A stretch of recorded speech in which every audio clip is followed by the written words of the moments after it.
케이스를 한번 보도록 할게요. 제가 이 친구 케이스를 소개해 드리는 거는 작년 12월 달에, 작년 11월 달에 그 실패했다가 올 2월 달에 실패를 디딤돌 삼아서 합격했던 친구의 사례입니다. 어찌 보면 물론 회사는 달라요.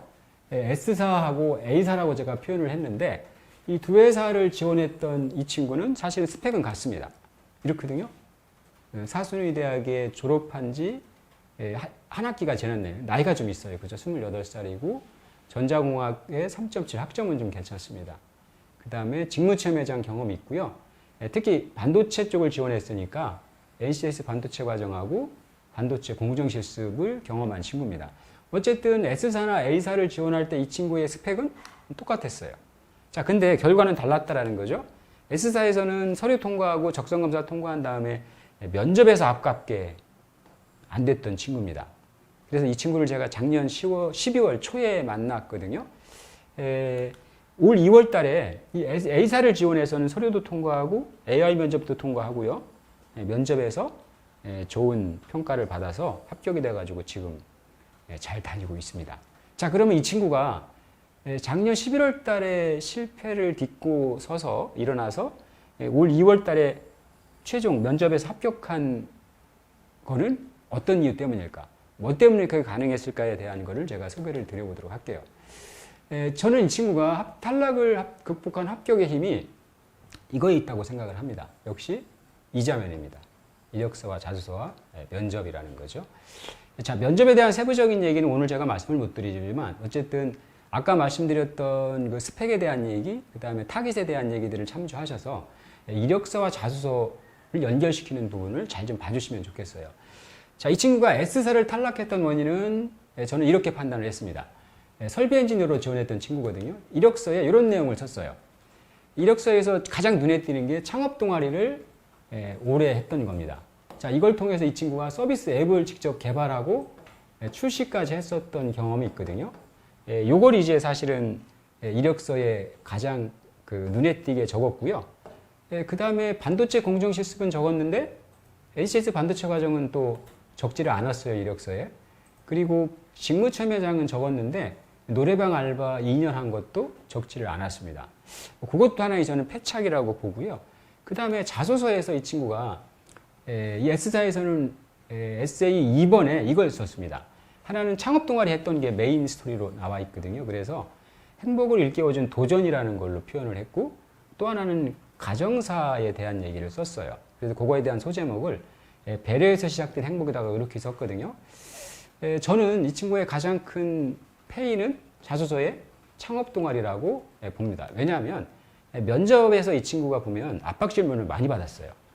창업을 왜 했는지, 또 휴학을 하면서까지 창업을 계속했었던 이유가 뭐고, 그러다가 갑자기 방향을 바꿔서 우리 회사를 지원한 이유가 뭔지, 이렇게 압박 질문에 좀 시달렸는데 이거에 대해서 명확하게 면접에 설득을 못했고요. 또 나중에 이 친구가 사실은 본인은 설비 시스템을 개발하고 싶어서 지원했다고 써놓고도 설비를 개발하겠다고 얘기를 해서 본인 스스로가 지원 직무를 혼동한 것도 사실은 탈락한 하나의 원인이 됐습니다. 제가 이 친구를 만나서 해줬던 가장 큰 작업은 이자면을 관통하는 그 작업이었는데 이렇게 바뀌었습니다. 자, 이력서는 이렇게 바뀌었어요. 저 S사 거에서 A사, 여기는 CS 엔지니어입니다. 자, 일단 반도체 공정 실습은 강조를 했어요. 그 다음에 여기서 안 적었던 ACS 반도체 과정을 적어서 어쨌든 반도체 장비하고 8대 공정을 이해하고 있다는 걸 잘 이력서에서 어필을 했고요. 노래방 알바, 이게 2년이거든요. 굉장히 길게 했습니다. 이것도 적었습니다. 그리고 자소서에는 어떤 얘기를 갖고 왔냐면 CS 엔지니어라는 거를 참고해서 이걸 갖고 왔습니다.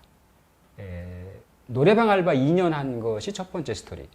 자, 이걸 통해서는 손님을 대하는 태도에 대해서 내가 배운 거를 어필을 했고, 서비스 앱 개발한 거는 이겁니다. 창업이라는 표현을 안 썼어요. 여기서는 창업이라는 표현 대신에 서비스 앱 개발에 도전했다라는 표현으로 썼죠.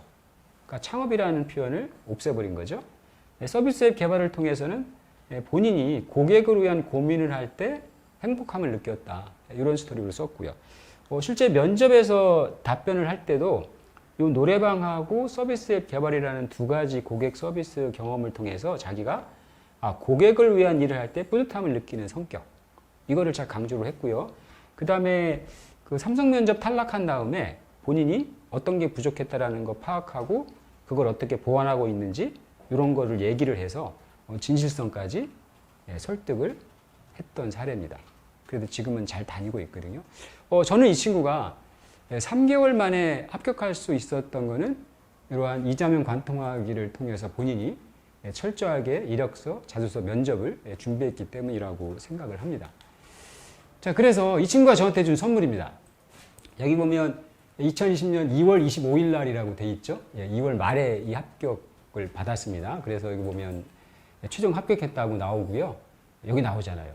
S사가 삼성이라고 썼네요. 삼성 탈락한 이후에 방황했던 제가 이렇게 해서 어쨌든 첫 월급 받으면 선물도 해주겠다라고 썼습니다. 자, 그래서 이 이자명 관통회가 저는 합격의 힘이라고 보는데요.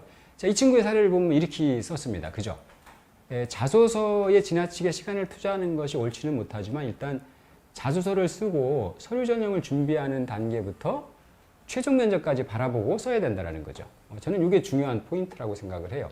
그래서 예를 들면 이력서 정말 잘 써야 되고요. 그 다음에 자소서에서 입사 의지하고 직무 현장을 잘 강조해 주는 게 굉장히 중요합니다. 이건 아까 제가 말씀드렸죠. 상시 채용에서도 사실은 이게 굉장히 중요하다고 말씀을 드렸어요.